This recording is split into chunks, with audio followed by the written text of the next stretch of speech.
સવાલ છે કારીગરની સંખ્યા એ માં 60, બી માં 40, મધ્યક એ નો 25, બી નો 20, प्रामाणिक विचलन ए नो 5, बी ना 3।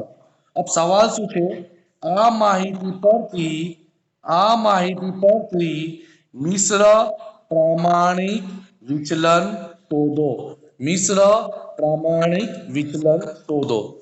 तो આપણે સૌથી પહેલા મિશ્ર પ્રામાણિક વિચલનનું સૂત્ર મૂકી દઈશું। એનું સૂત્ર શું છે ધ્યાન આપજો, મેં લાસ્ટ લેક્ચરમાં તમને લખાયેલું n1 s1 square plus d1 square plus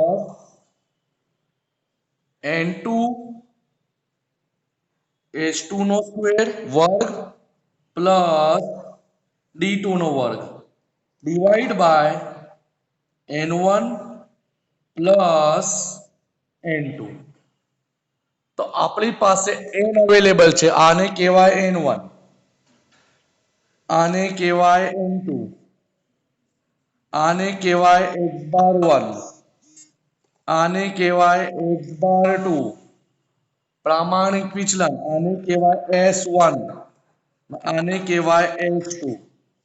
अपनी पास n पण छे s पण छे d નથી, तो d फाइंड करवा माटे સૌથી પહેલો સ્ટેપ આપણને કરવું પડશે x બાર c।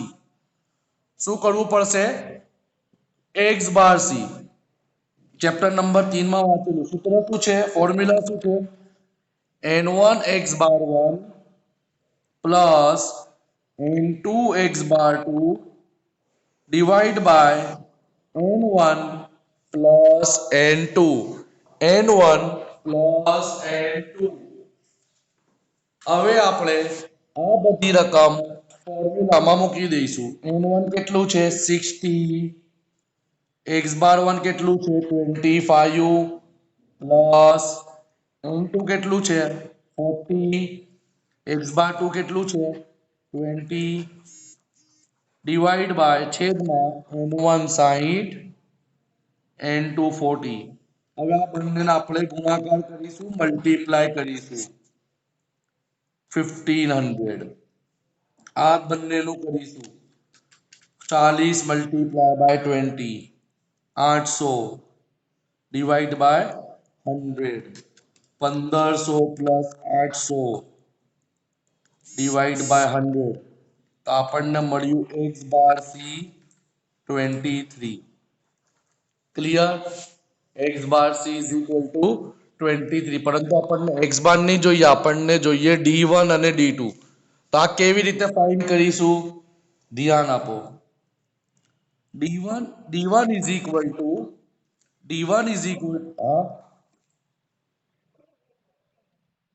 તમારા મોબાઈલમાંથી ઝૂમ કરો હવે ક્લિયર।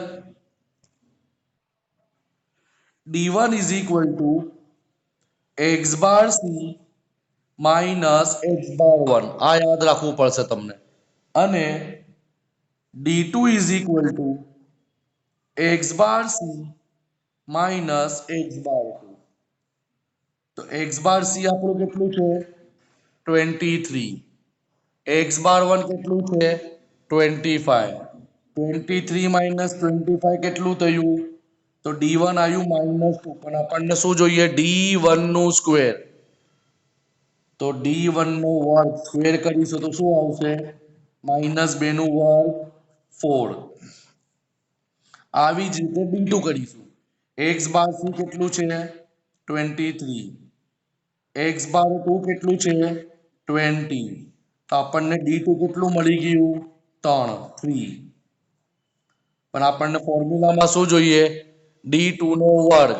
તો કેવી રીતે મળશે d2 નું વર્ગ બરાબર 3 નો વર્ગ 9। ક્લિયર, d1 મળી ગયું, d2 મળી ગયું। હવે આપણે આને ફોર્મ્યુલામાં મૂકી દઈશું, n1 છે 60, s1 5, આપણને શું જોઈએ s1 સ્ક્વેર।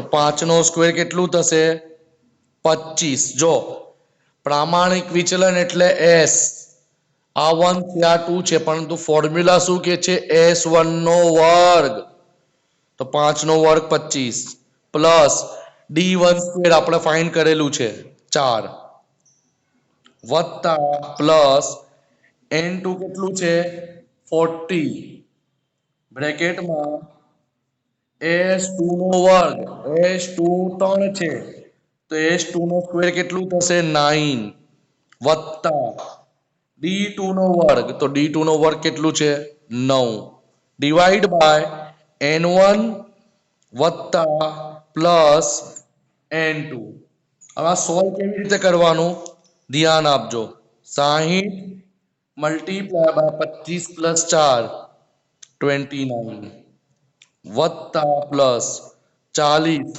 9 પ્લસ 9 18 100 કઈથી આયા 60 પ્લસ 40 ચાલો આગળ સોલ્વ કરીએ 1740 plus 40 multiply by 18 720 divide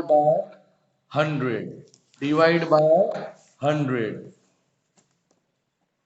is equal to 1740 plus 720 2460 divide by 100 તો શું આવ્યું 24.60 હવે આપણે આનો વર્ગમૂળ કાઢીશું 24.60 નું વર્ગમૂળ કાઢીશું તો આપણો આન્સર આવશે 4.96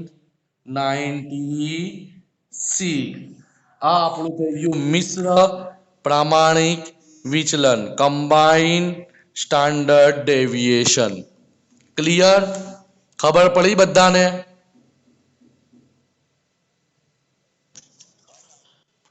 હવે જઈએ બીજા દાખલા પર આ તો ઈઝી છે બહુ ઈઝી સમ છે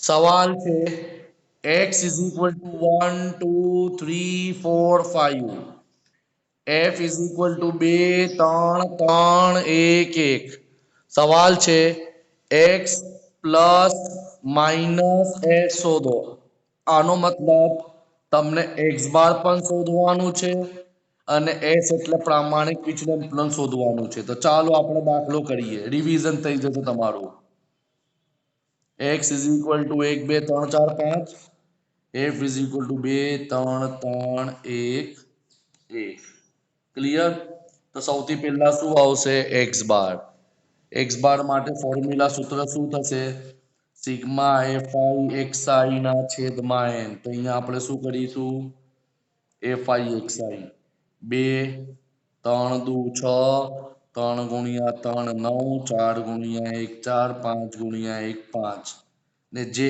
f હોય એ આપણું n બને 5 ને 5 10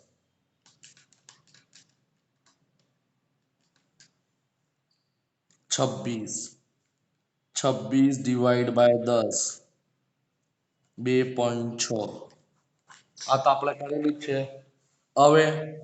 હવે શું શોધવાનું છે આપણને s તો સૂત્ર શું થશે મેં લખાયેલું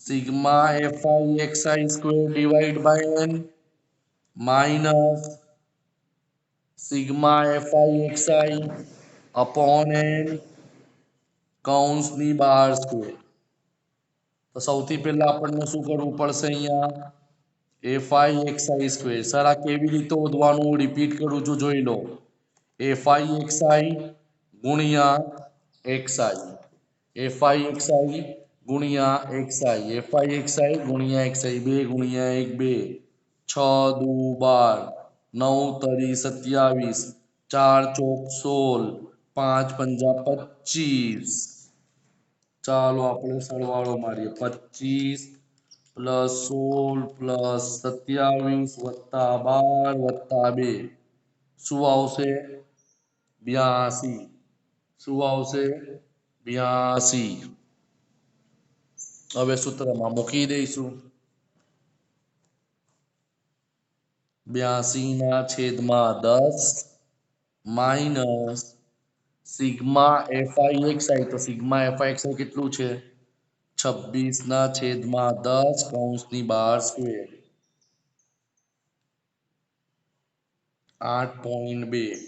હવે કરીશું, ચલો કેલ્ક્યુલેટરમાં કરો. 26/10 તો 2.6 શું આવશે? હવે આ કેવી રીતે કરવાનું? ગુણ્યા બરાબર. શું કરવાનું? ગુણ્યા બરાબર. તો તમને મળી જશે 6.76. શું મળશે? 6.76. હવે માઇનસ કરો તો મળશે 1.44. હવે વર્ગમૂળનો બટન દબાવો તો તમને એસ ની રકમ મળી જશે 1.2. ક્લિયર? પરંતુ સવાલ આપણું શું છે કે x bar plus minus S શોધો. X bar plus minus S શોધો. તો કઈ નહીં કરવાનું, અહીં ધ્યાન આપો. સૌથી પહેલા એક્સ બાર પ્લસ કરીશું અથવા માઇનસ. ઉપર નીચે ચાલે, પહેલા માઇનસ કરવું હોય તો માઇનસ કરો, પરંતુ સૌથી પહેલા માઇનસ જ કરવાનું. તો ચાલો સોલ્વ કરીએ. 2.6 માઇનસ 1.2, 2.6 વત્તા 1.2. ચાલો 2.6, તો આપણું જવાબ આવ્યું 1.4, 3.8. આપણે જવાબ કેવી રીતે લખવાનું? એક્સ બાર પ્લસ માઇનસ બરાબર 1.4 થી 3.8 ની વચ્ચે. ખબર પડી તમને? ખાલી સવાલ પર જ છે. ક્લિયર? ક્લિયર?